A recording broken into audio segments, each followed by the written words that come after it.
Jujutsu Kaisen Chapter 248 starts right where the last one ended. Yuji trying to stab Sukuna in the back with the Executioner's blade. It is a surefire one-hit kill sword. There shouldn't be a way out of this. I saw someone say that Sukuna probably has a Heian-era anti-executioner lotion or something.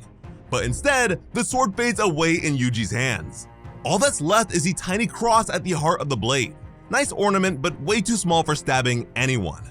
Higuruma's gamble was all based on a bad idea. He died at peace, satisfied and convinced that he'd managed to make a difference. And that made sure that his curse did not intensify after his death. Curse energy is all about those negative emotions: hatred, sadness, and fear. The whole reason death is supposed to be important is because it is when those feelings are usually at their strongest. When Mai Zainin died, she had some positive feelings, sure. She was getting to save her sister, but Mai still focused on wanting her family dead to make sure that her last curse stuck, telling Maki to destroy everything. Higuruma should have tried something like that. Yuji calls out Higuruma's name, upset that his friend's sacrifice meant nothing in the end. Sukuna is not going to give him time to mourn though. He punches Yuji again and again, launching the brat across the sidewalk. Before he can get up, Sukuna fires off a slash. This time, it's got the power to hit Yuji right in the gut. That one chance to beat Sukuna literally just fell through Itadori's fingers. Still, it's not all bad for Jujutsu High. Higuruma dying did not release Kamutoke from confiscation.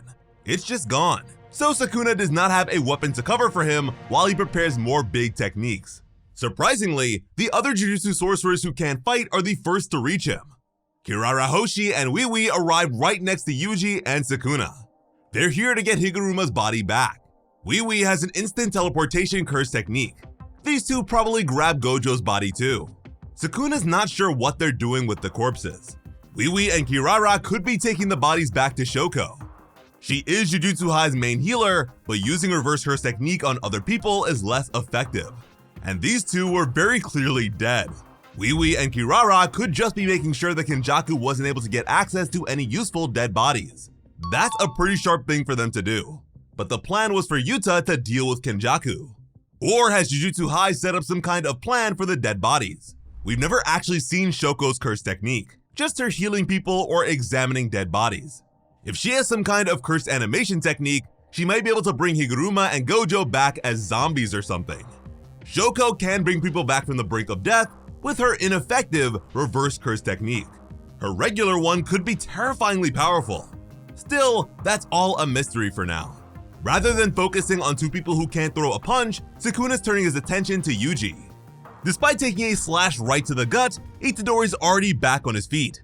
He learned reverse curse technique in the month between his last fight with Sukuna and now. Sukuna's finally got a chance to fight the brat one-on-one with his full power. A Yuji who can heal himself is not going to break too easily, so Sukuna's ready to have some fun really tormenting the kid. But before he starts throwing punches, he feels something odd. Sukuna's annoyed, and he's not sure why. The King of Curses just stands there, spacing out as he tries to unpack this. Yuji's kind of shocked to see this ruthless killer give up the fight for a bit. Sukuna doesn't even seem to realize the pink-haired kid's still there in front of him. He's trying to work out what's made him unhappy. Is he disappointed that Higuruma died so quickly? He tries to tell himself that no, he doesn't really care about that. He just plays around with people. That's how he kills time. He doesn't expect to be satisfied in any kind of fight. It's just something to do, a way to be a bit less bored before he finally dies. He sounds like he's trying to convince himself of that.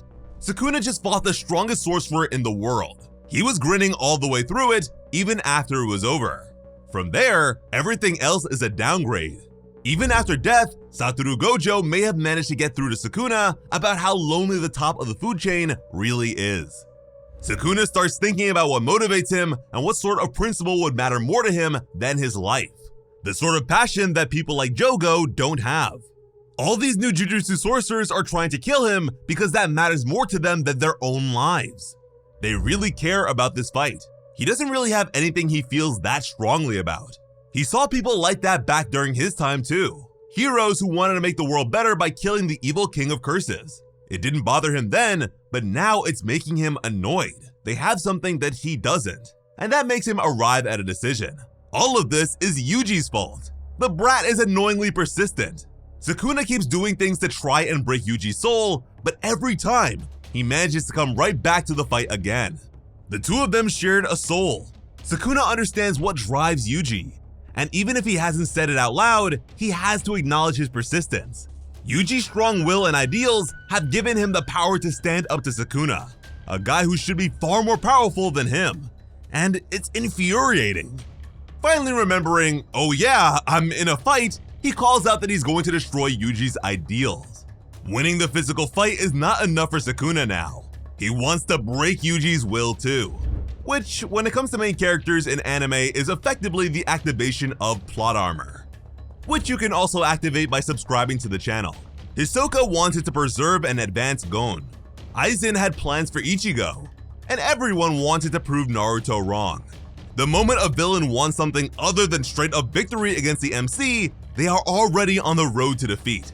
But before he can get started on that, we've got a sudden guest arrival. It's Kogane. The culling game is technically still going on, so the little merger spirits aren't done yet. This one is here to announce what's probably the last new rule. Megami Fushiguro now holds the authority to activate the merger between Tengen and humanity.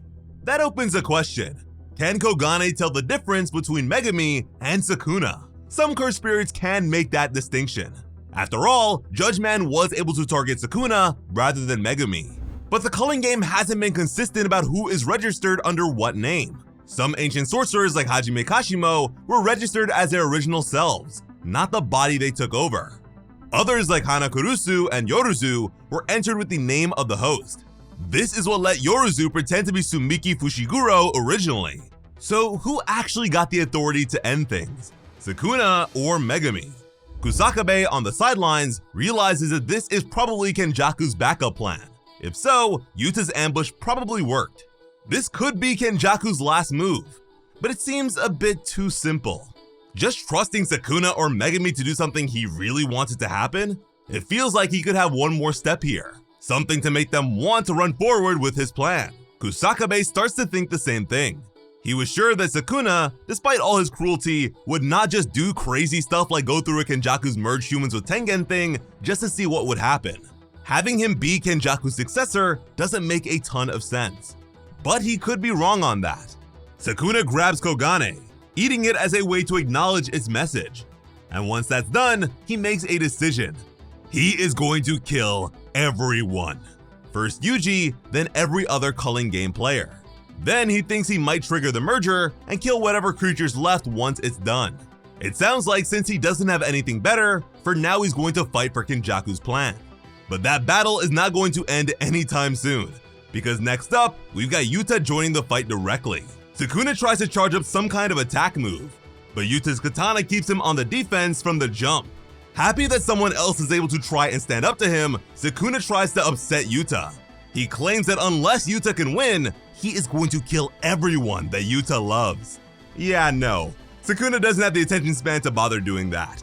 He just wants another challenge really badly, and he is going to get it. A gigantic Rika emerges quickly, slamming Sukuna into the ground hard with a single massive hand. We've got the king and queen of curses fighting. But for now, Sukuna catches the strike. He is not going down that easily.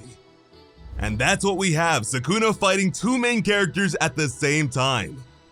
The JJK hype is real.